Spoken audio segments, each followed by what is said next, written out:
Thank you for that introduction. So my name is Krishna Jayant. I'm from Cornell University, and today I'll be talking about some of the recent work that we've been doing with DNA transistor interfaces.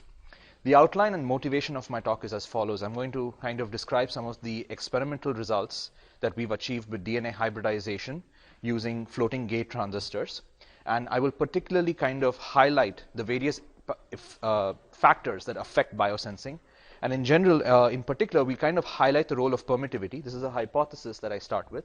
We're going to try and unravel the role of surface buffering, the role of electric field in the underlying oxide. This is a new effect that can only be applied in floating gate devices, the role of pH, and the role of salinity.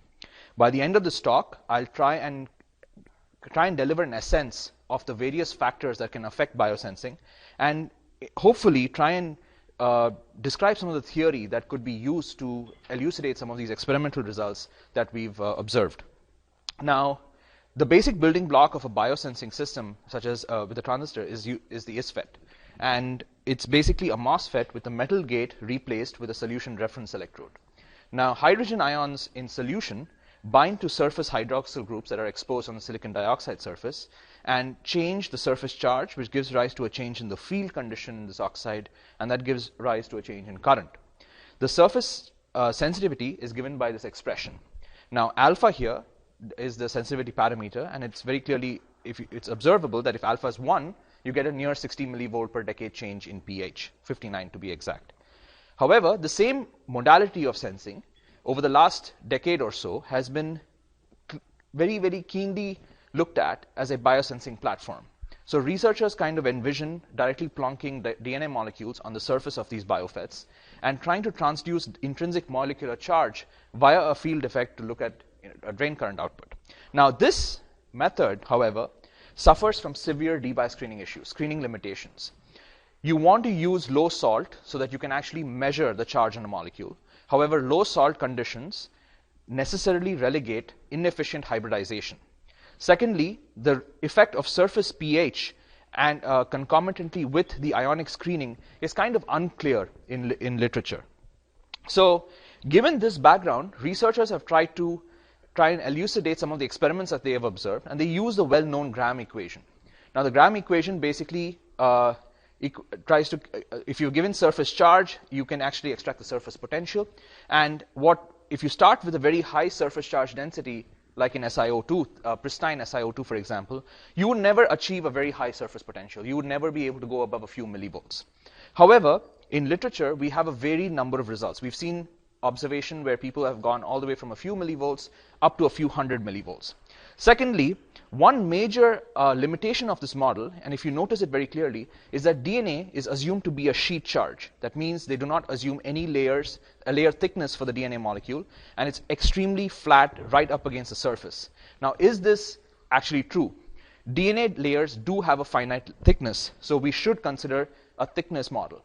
And over the number of years, there have been a few reports of people looking at membrane effects.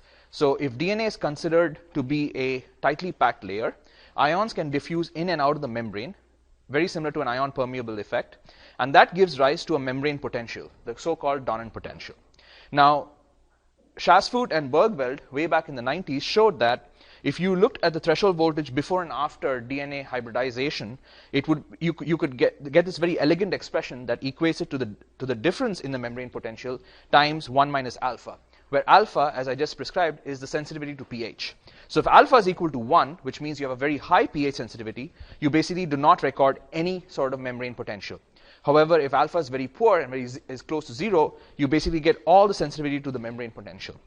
Now, there is one limitation in this model, and that is the effect of permittivity within this membrane. Now, DNA layers are known to have a lower permittivity as compared to the extracellular environment. Now, that's water, because water is 80, and DNA layers, which are tightly packed to the surface, are normally known to be between 2 and 20. Now, there is this concept called the bond charge energy formalism, which states that if you have a tightly packed DNA layer right up against the surface, and there would be an energy constraint that would exclude ions from the lower permittivity layer into the higher permittivity layer.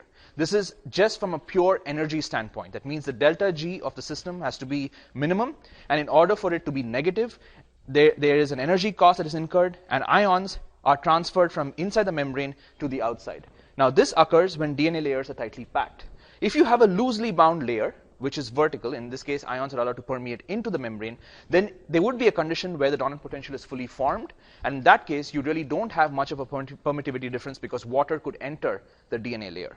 Now, given this, we took up these different models and we simulated it, and we kind of performed a simulation where we described the electrostatics across the oxide, DNA, and bulk in the system.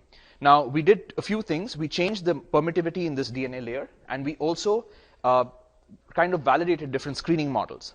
So basically what we did was we incorporated a Poisson-Boltzmann with a free energy correction, and that's given by a change to the electrostatic potential in the overall system.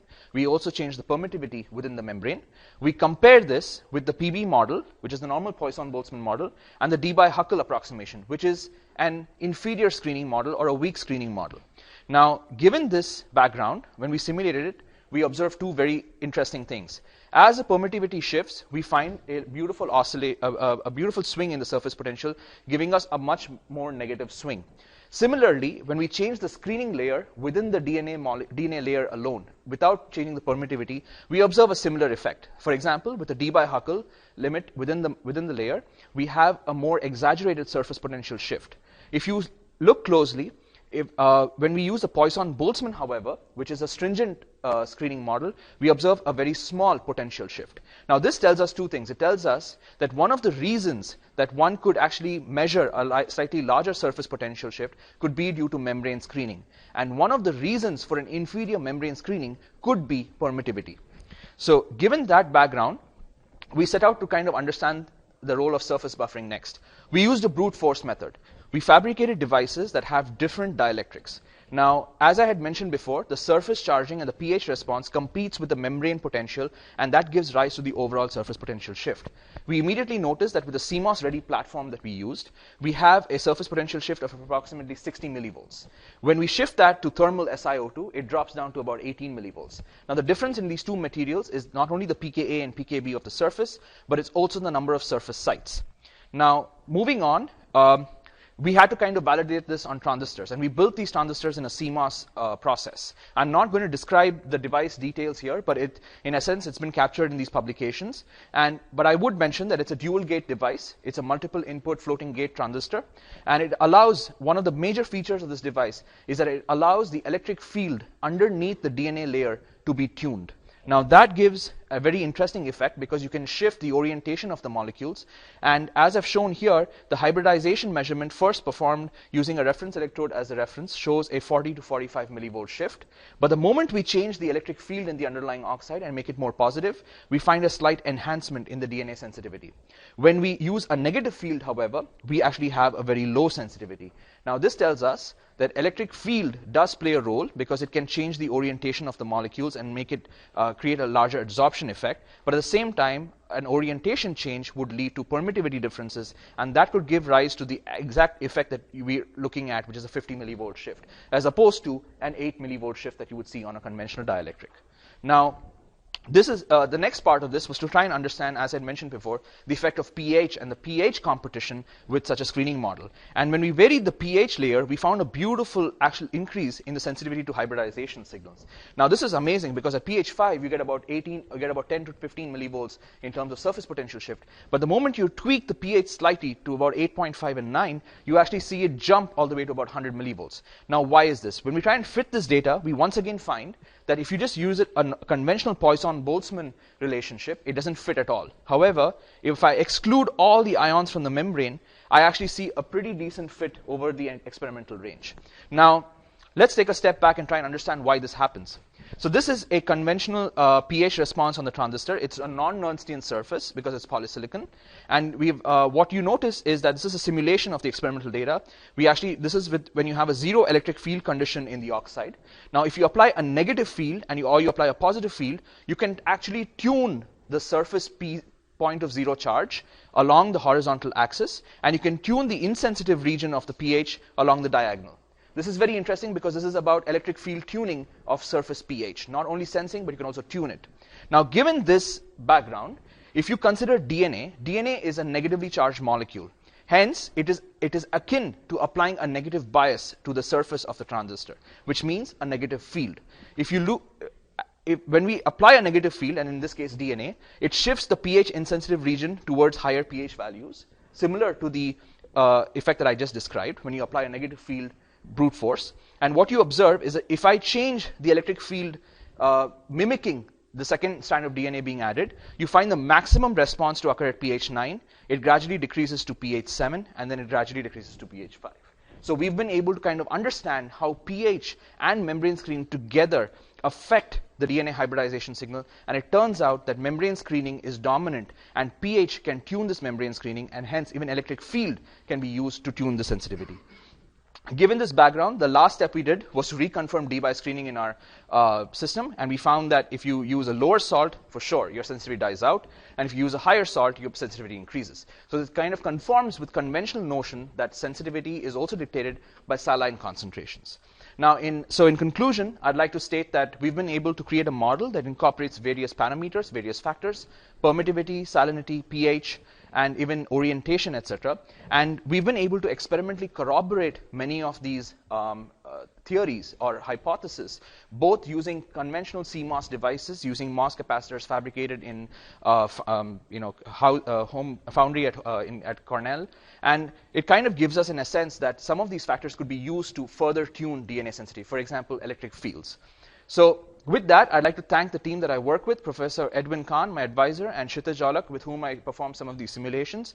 I'd like to thank Luis Polak from the Applied Engineering Physics Department at Cornell, with whom I discussed some of these DNA biophysics problems, and Yang Liu from Bob Dutton's group, with whom I had extremely interesting discussions regarding the Donan potential. And with that, I'd like to thank the funding agencies, especially the Bill and Melinda Gates Foundation, CCMR, NSF, for funding this project. At this point, I'll take any questions. Thank you.